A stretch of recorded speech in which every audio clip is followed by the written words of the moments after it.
It's colder than freaking. It's colder than cold. Let's just put it that way. I'm trying to. Okay, well maybe not.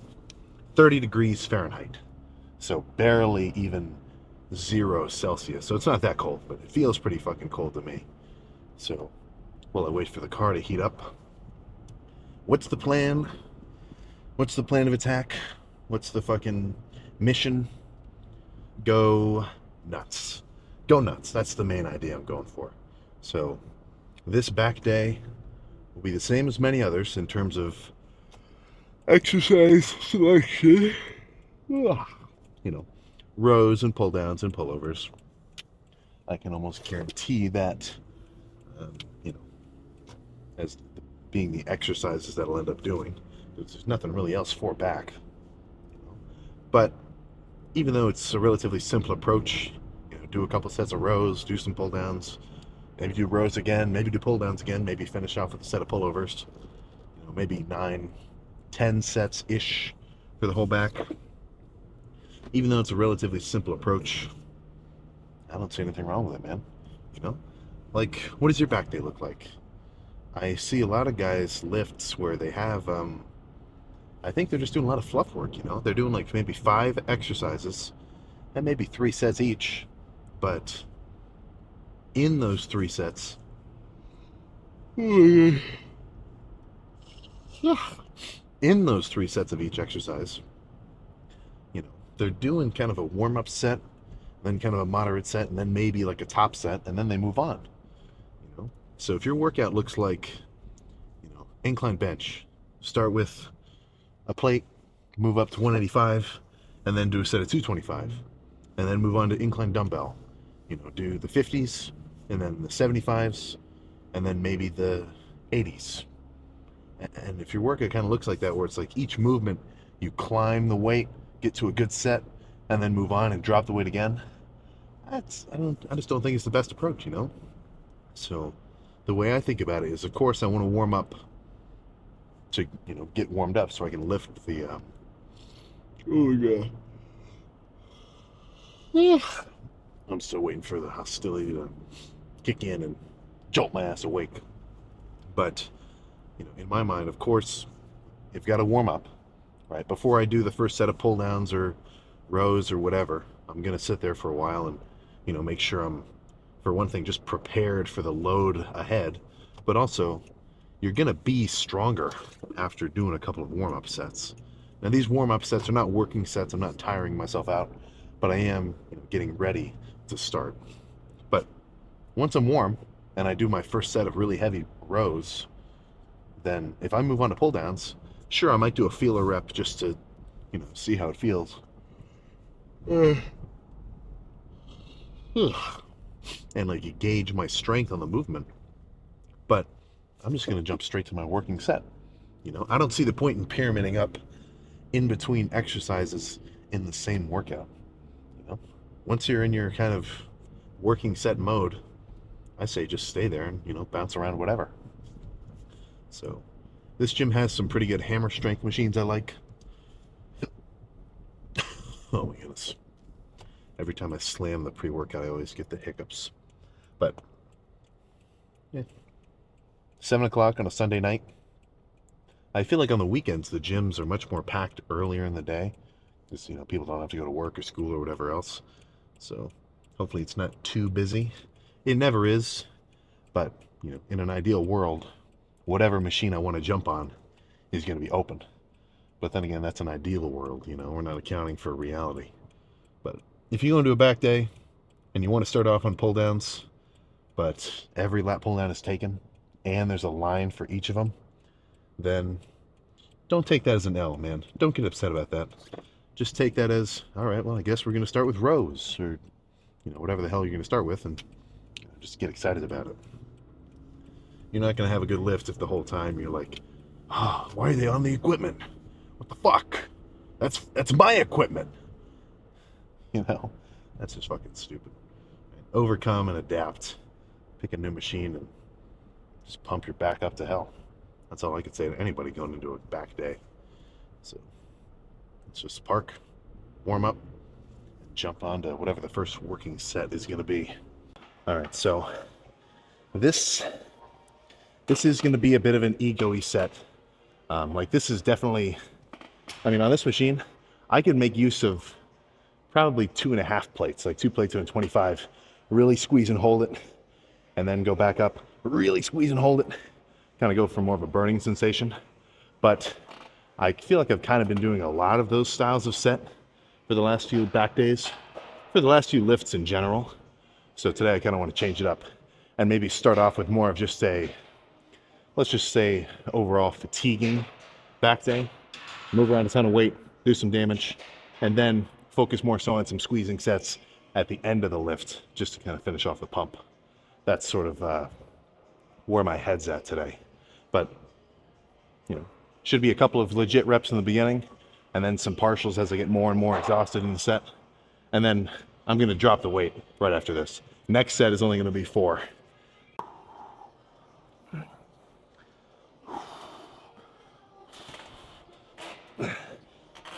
No. No. No. No. No.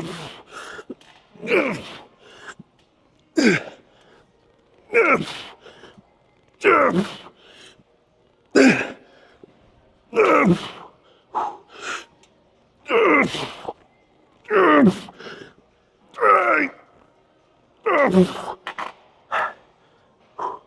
Let's do a few more.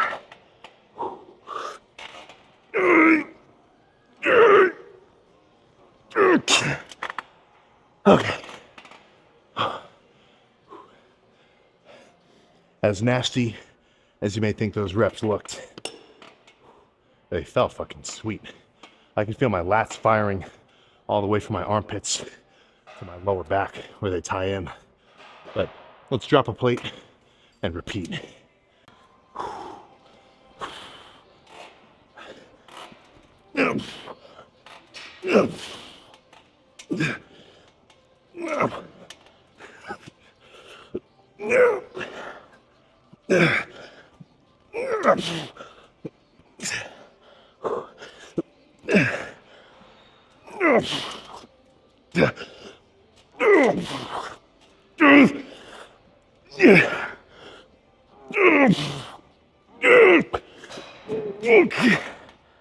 Okay.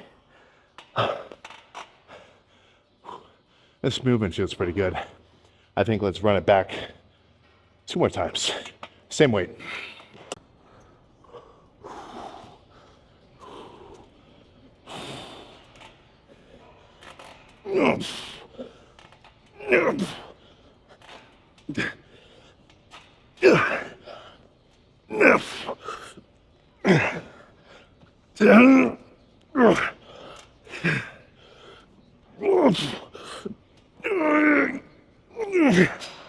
Okay, let's breathe for a second.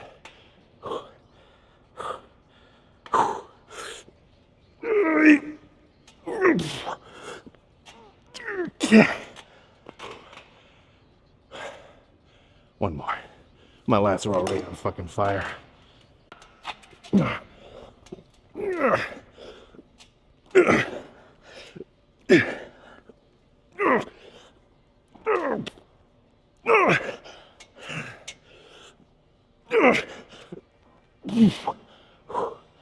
Oh, yeah, 6 seconds.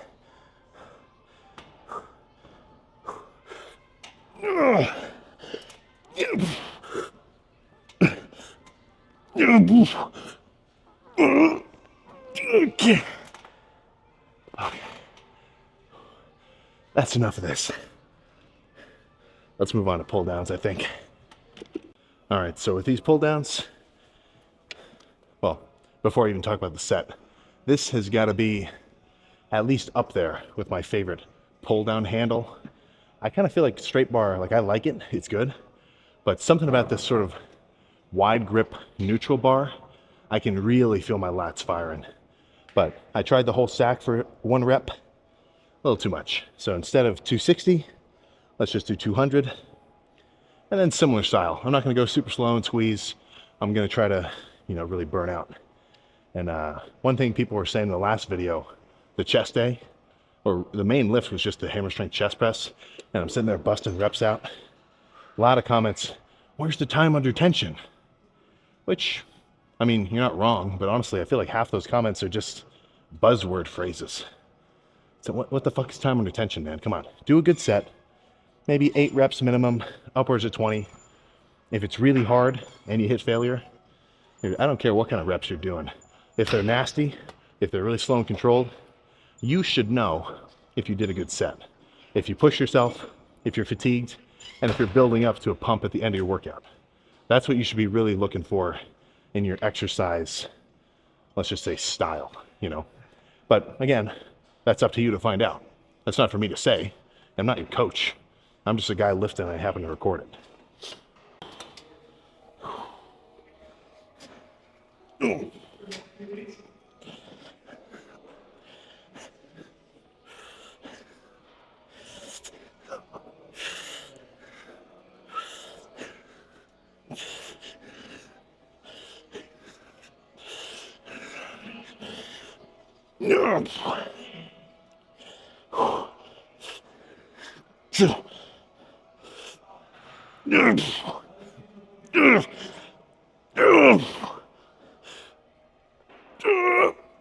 God, fuck. Okay. Let's pick a new handle, but one more.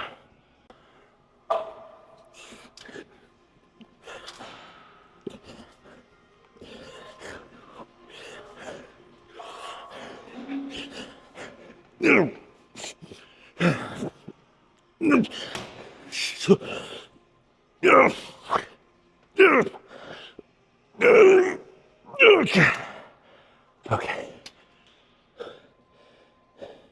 One more like that.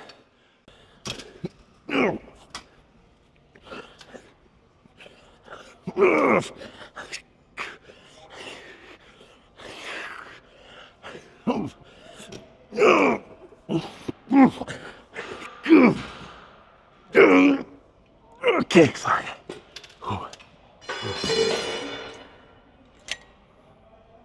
Whoa.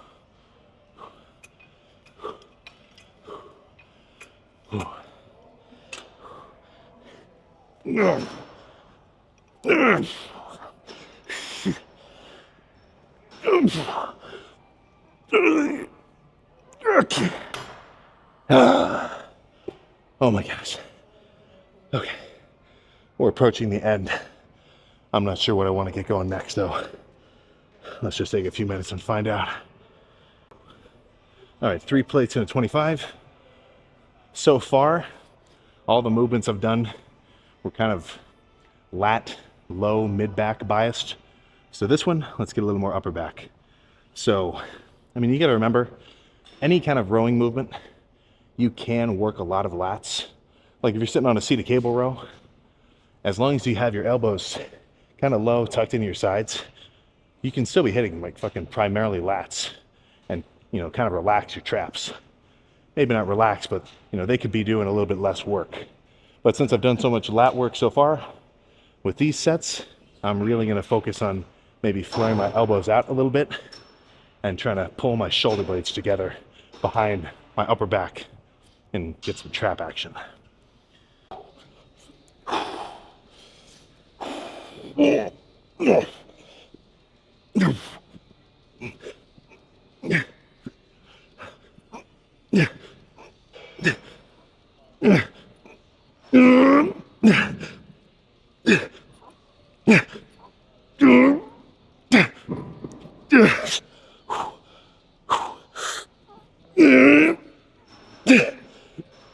Oh, fuck. Oh my god.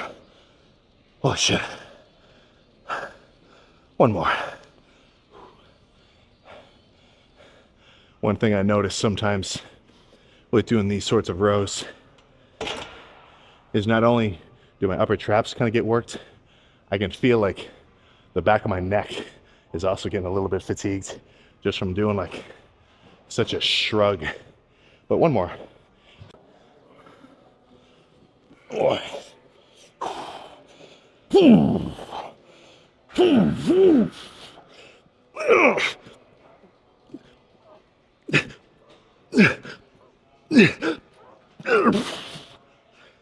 Okay.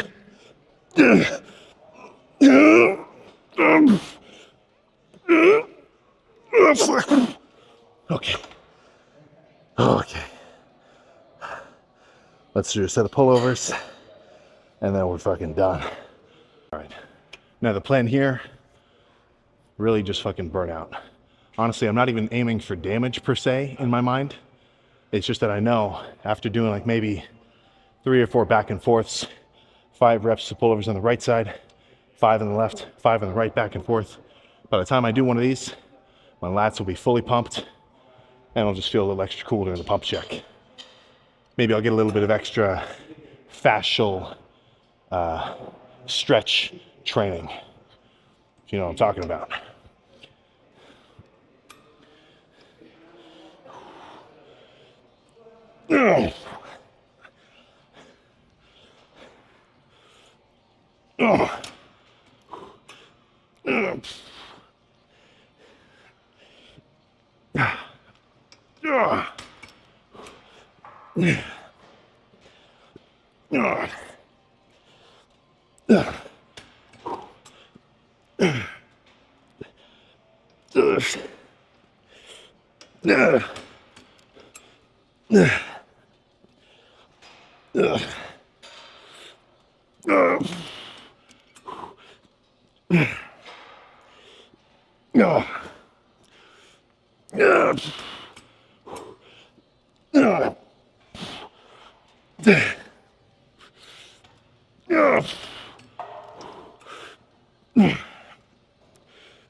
Okay.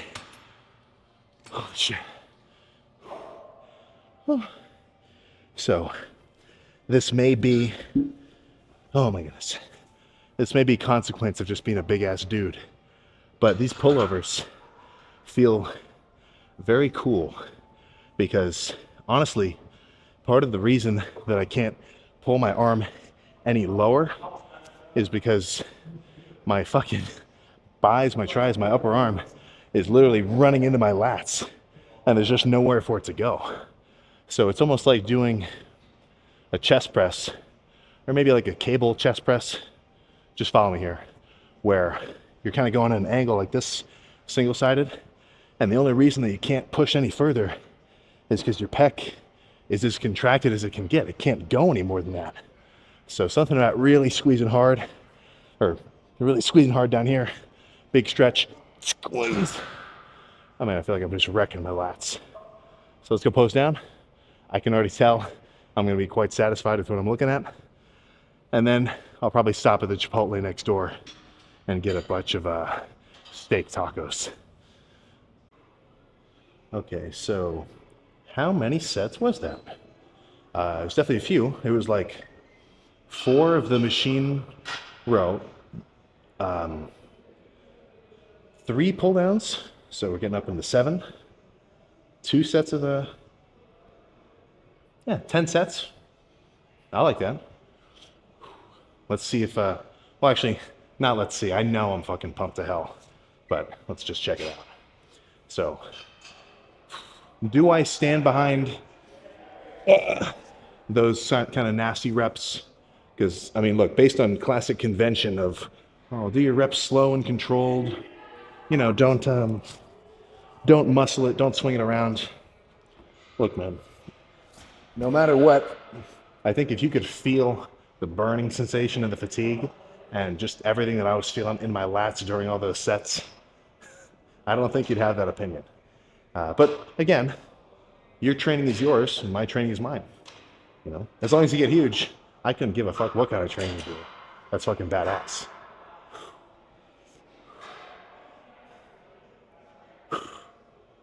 Oh my goodness. Shit. Here, let me adjust this mirror so I can kind of see myself do a back lat spread. There we go. Yeah, let's see, am I in frame? Yeah.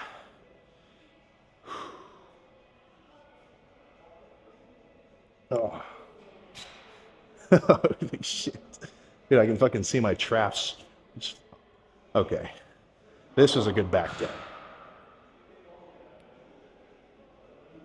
Oh, oof. Man, let me just do a fucking another lat spread.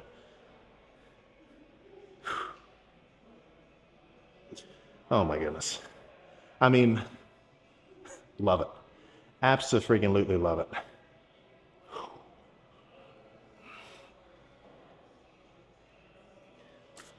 I'm not sure you even hit that right, but who cares?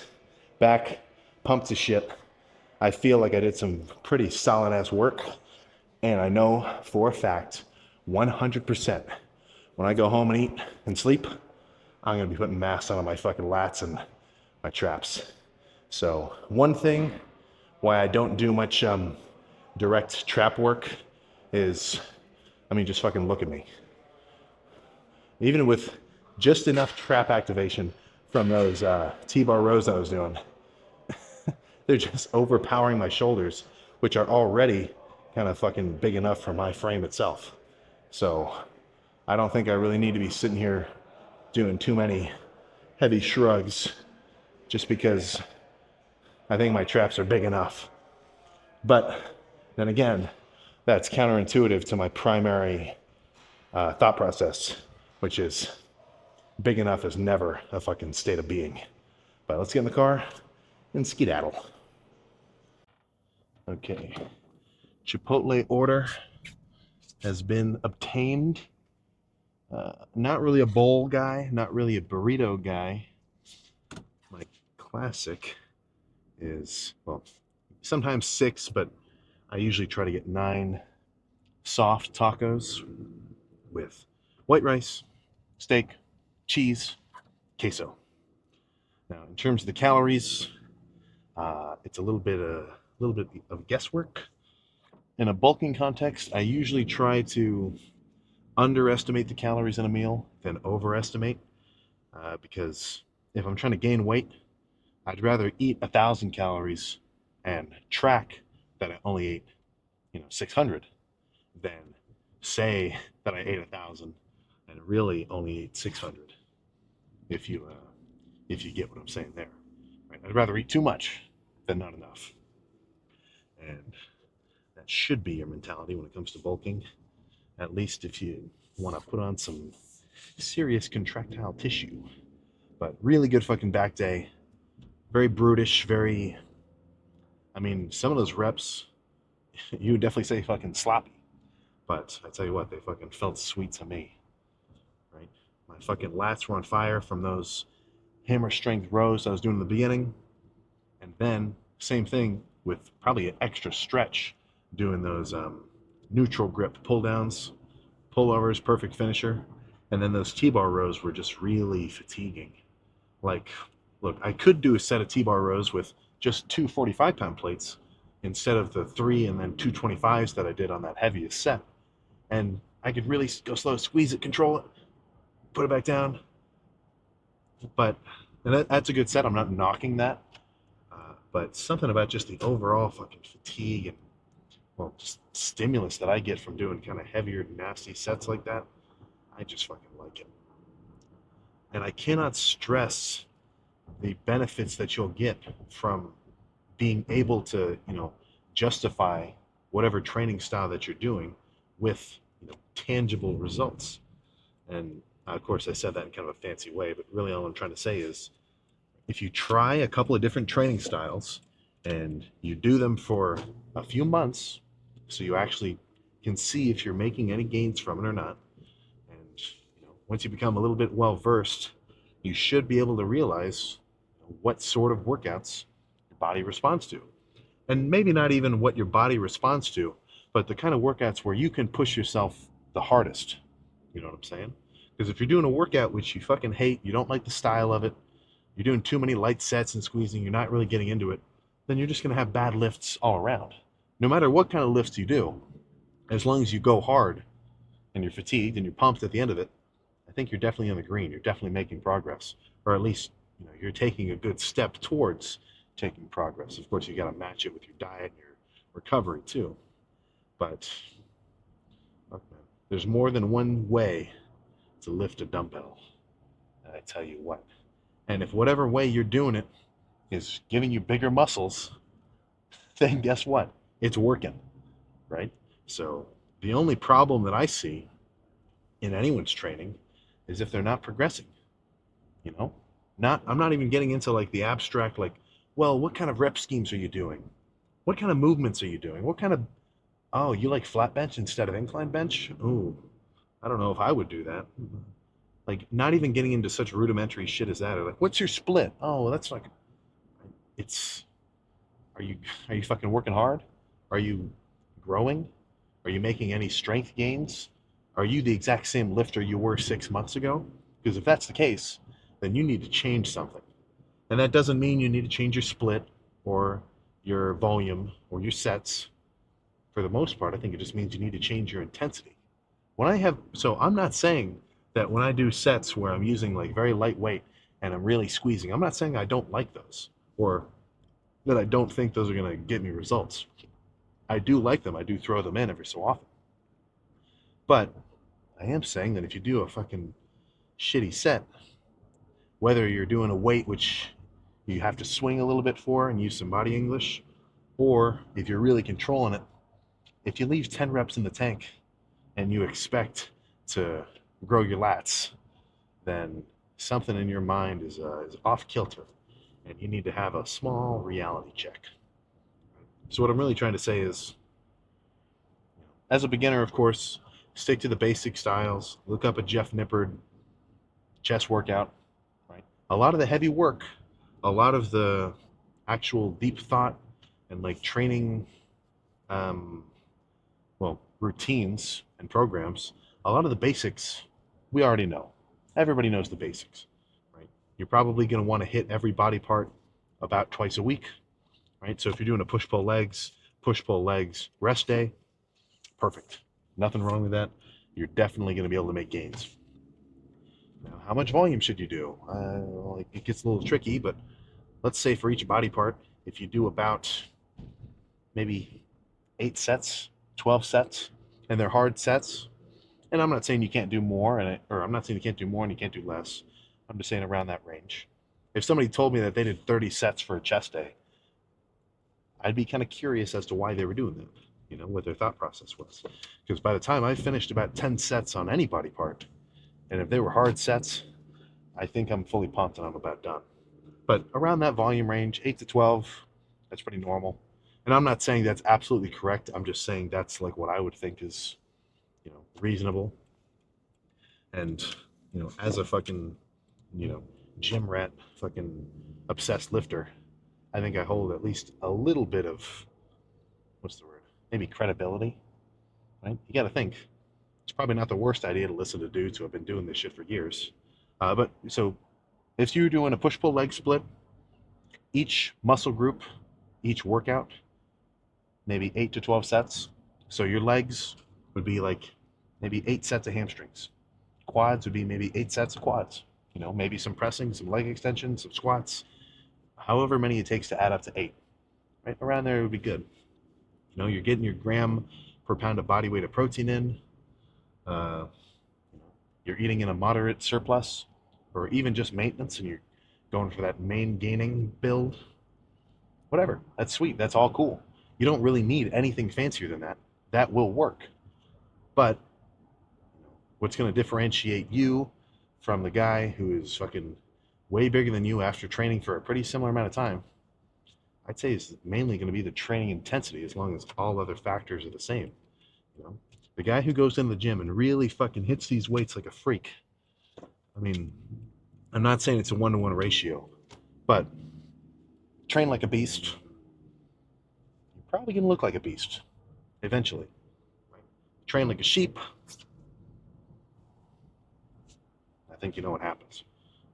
So I couldn't, like, when I kind of have been going on these little anti-science based whatever little rants, that is just me saying that that's not a style of training I want to do, right? But these guys are fucking huge. What they're doing is working, and it's because they're going hard. I was about to name drop a bunch of characters, but I can't even really think of any that would match whatever I'm trying to say. But whatever, right? All these dudes are big. There's dudes who are getting huge, doing all sorts of different training styles. I think that the situation, or maybe the thought process that is consistent with all of them, with everybody who's made legit gains over time, is not only the fact that they, can go to the gym on a consistent basis without any long breaks. That's a really big part of progress too. Just being disciplined and actually doing it. Of course, if you don't go to the gym, you know, on a weekly basis, and I'm saying like, you do your 6 lifts, do a rest day, and repeat that indefinitely. If you're taking like a month off every few months, I don't think you should expect much gains. But of course, all these guys are lifting consistently. But what I think is really letting them fucking grow is, they want to. They've got a fucking fire burning inside of them. Where they're like, all right, come on. And then they do their sets. They've got some fucking life behind them.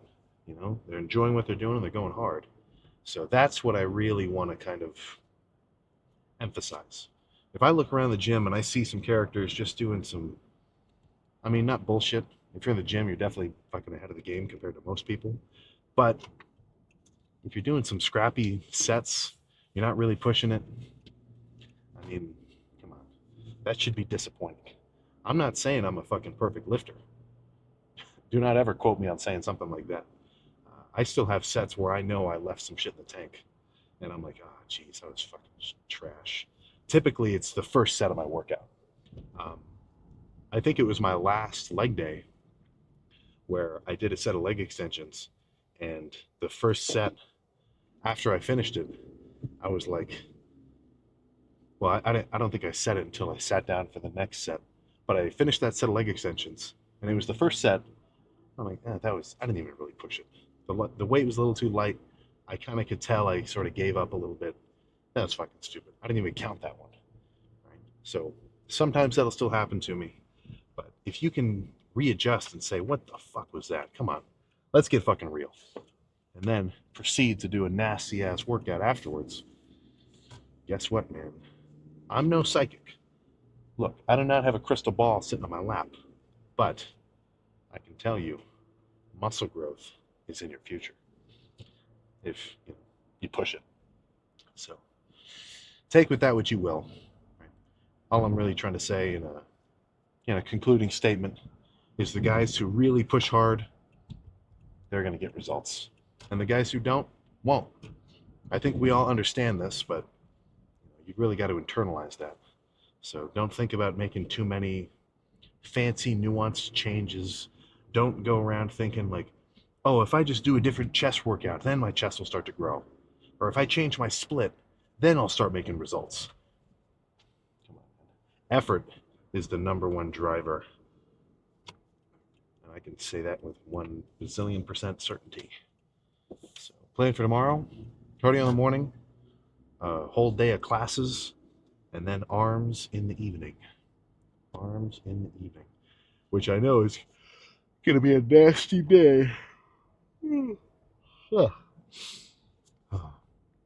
I wish that cable stacks had like 3 times the amount of weight on them that they do, like an inhuman amount of weight. Like, I would love if there was a gym where its whole gimmick was that all the machines could go heavier than fucking human capability, like to the point where even like a Brian Shaw, Eddie Hall dude couldn't do the full stack on like a cable pushdown. Because I feel like, I mean, the stack is cool, but everybody's doing the stack. Once you've been lifting for a while, the stack is within realm. Right? It's not too nuts. So if there's a gym where the leg extension went to 600, nobody would ever use that much weight ever. But just seeing it there, I feel like it might even temper some people's egos. A lot of the time, if I'm ever doing a movement and I'm about as heavy as I can go, I'm like, okay, this is about like, and of course I like going heavy to the point where it might affect my form, like on some of those sets today. But if I'm like as heavy as I really want to go, but there's only like 2 more notches before the bottom of the stack, sometimes my ego will kind of jump into play and I'll just, go down a few more just for the heck of it. I was going to say the fuck of it, but I don't want to swear. But I think if the stack went to like 600, then you wouldn't really get that situation because nobody would be down there. So just a little something funny I like thinking about. But arms, same style as today. Throw some heavy weight around, do some real damage, have a ton of fucking mechanical tension under my biceps and my tris. And I mean, you tell me, am I going to finish the workout with a freaking gnarly pump? With a freaking crazy brain, or no, mind blowing, soul inspiring arm pump? We know the answer. We know the answer. We don't even have to say it. And I will remember to bring a measuring tape. So tomorrow we can do a pre-pump versus pumped arm measurement.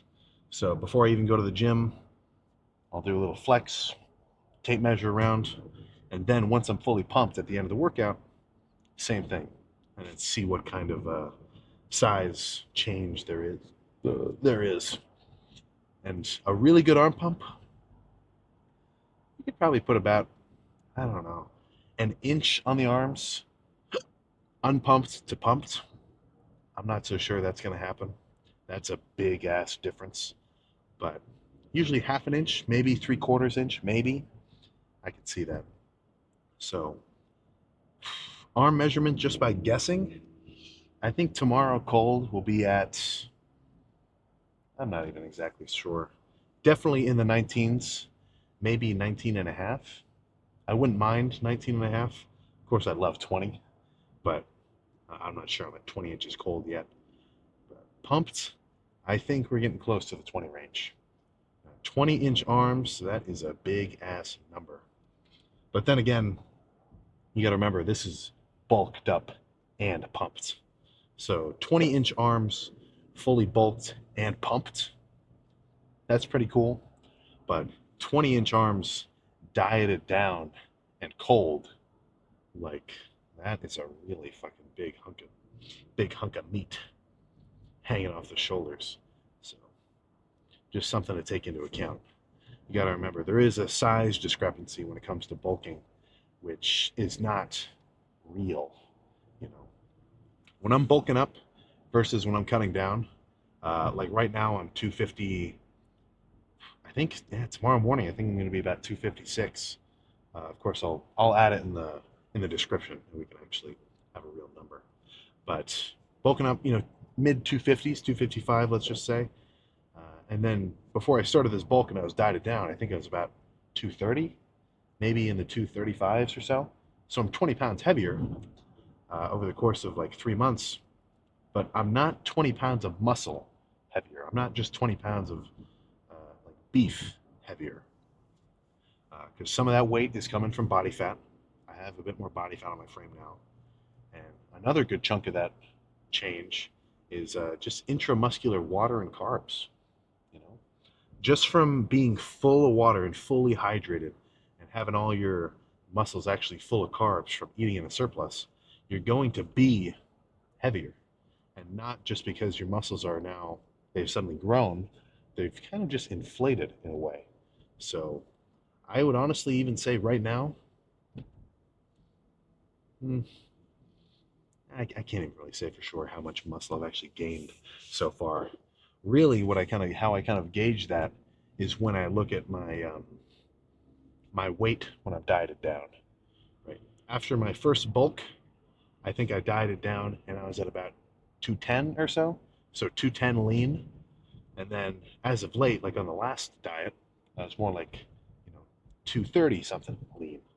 So that maybe 15-pound jump of actual lean tissue. You got to remember, muscle can change in its size pretty drastically depending on whether you're full of carbs or if you're flat. That's why bodybuilders, if you don't know what I'm saying, I'll try to describe it kind of simply. When they diet for a show, the basic premise is they're trying to get as much body fat out of their system as possible.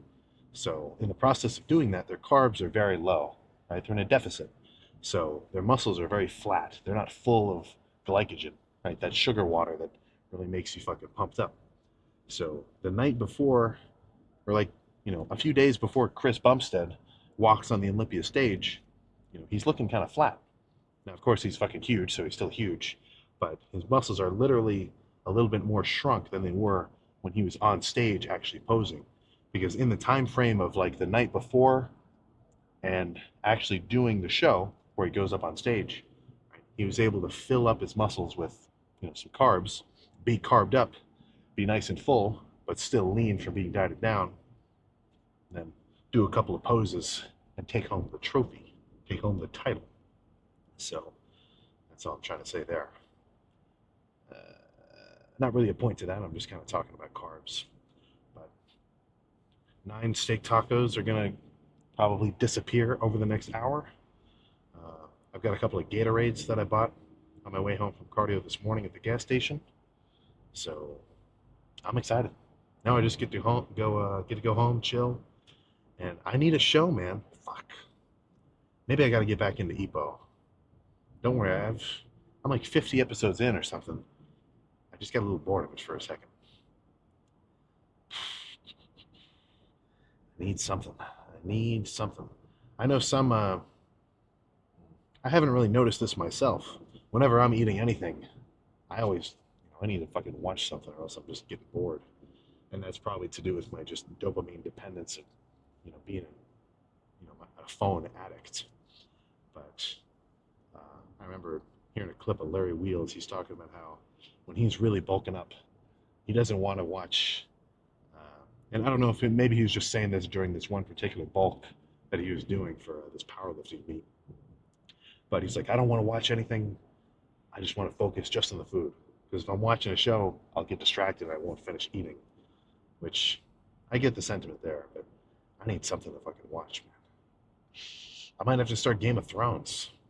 I know it's great. Don't worry, I know it's good. But part of me kind of likes, like, if I know something's really good, I kind of want to save it for later, right? Like a little bit of a delayed gratification. So, but if I can't find something cool, I'm just gonna have to start it. It's pretty long though. It's like 12 seasons, right? And each episode's like an hour. So yeah, shit. Maybe I'll have to start that.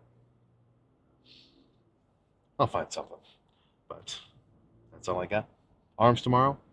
So I will see you tomorrow for that.